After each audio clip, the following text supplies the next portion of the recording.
ರುಚಿಯಾದ ಅಣಬೆ ಗೊಜ್ಜು ಮಾಡುವುದು ಹೇಗೆ ಅಂತ ನೋಡೋಣ ಬನ್ನಿ. ಒಂದು ಬಾಣಲೆಗೆ 1 ಚಮಚ ಸಾಸಿವೆ,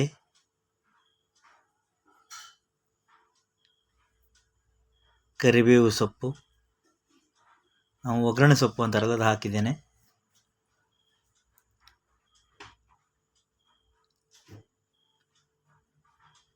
ಎರಡು ಮೀಡಿಯಂ ಸೈಜ್ ಈರುಳ್ಳಿ ಹೆಚ್ಚಿಟ್ಕೊಂಡಿರೋದು ಆ್ಯಡ್ ಮಾಡಿದ್ದೇನೆ. ಇದು ಗೋಲ್ಡನ್ ಕಲರ್ ಬರೋ ತನಕ ಹುರ್ಕೊಳ್ಬೇಕು. ಒಂದು ಹಸಿಮೆಣಸು ಹಾಕಿದ್ದೇನೆ. ಹಸಿ ವಾಸನೆ ಹೋಗಬೇಕು, ಚೆನ್ನಾಗಿರುತ್ತೆ, ಒಳ್ಳೆ ಟೇಸ್ಟ್ ಕೊಡುತ್ತೆ. ಒಂದು ದೊಡ್ಡ ಗಾತ್ರದ ಟೊಮೆಟೊ ಹೆಚ್ಚಿಟ್ಟಿರೋದು,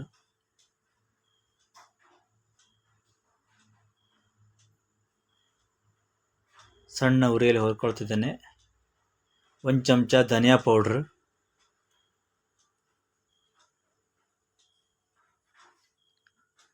ಗರಂ ಮಸಾಲ 1 ಚಮಚ,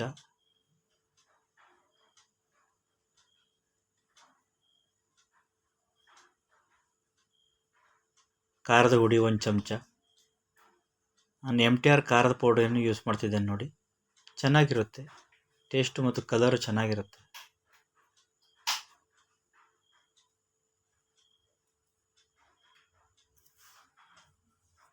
ಜೀರಿಗೆ ಪೌಡ್ರ್ ಹಾಕಿದ್ದೇನೆ 1 ಚಮಚ,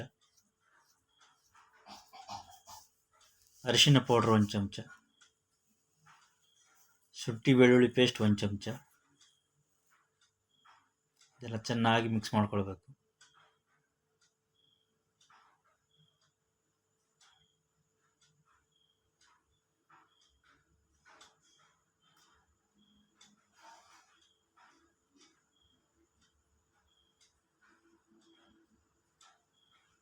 ಸ್ವಲ್ಪ ನೀರು ಹಾಕ್ಕೊಂಡಿದ್ದೇನೆ, ಭಾಳ ಗಟ್ಟಿ ಆಗ್ಬಿಟ್ರೆ. ಹೆಚ್ಚಿಟ್ಕೊಂಡಿರುವ ಅಣಬೆ, ಒಂದು ಅಣಬೆಯನ್ನು 2 ಪೀಸ್ ಮಾಡಿದ್ದೇನೆ. 1/4 kg ಅಣಬೆಯನ್ನು ತಗೊಂಡಿದ್ದೇನೆ. ಇದರಲ್ಲಿ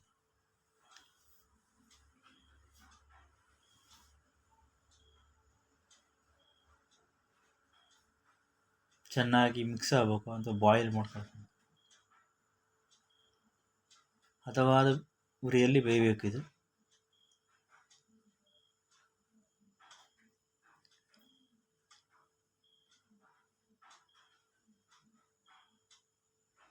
ರುಚಿಗೆ ತಕ್ಕಷ್ಟು ಉಪ್ಪು ಹಾಕೊಂಡಿದ್ದೇನೆ.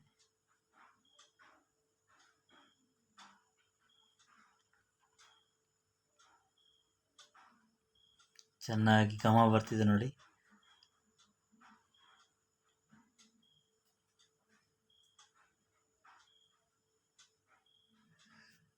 ಸೈಡ್ ಡಿಶ್ ಆಗಿ ದೋಸೆಗೆ,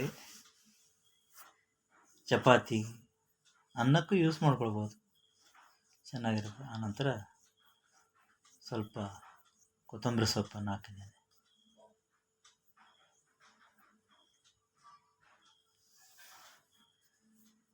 ನೋಡಿ, ಪಟಾಪಟ್ ಅಣಬೆ ಗೊಜ್ಜು ರೆಡಿ.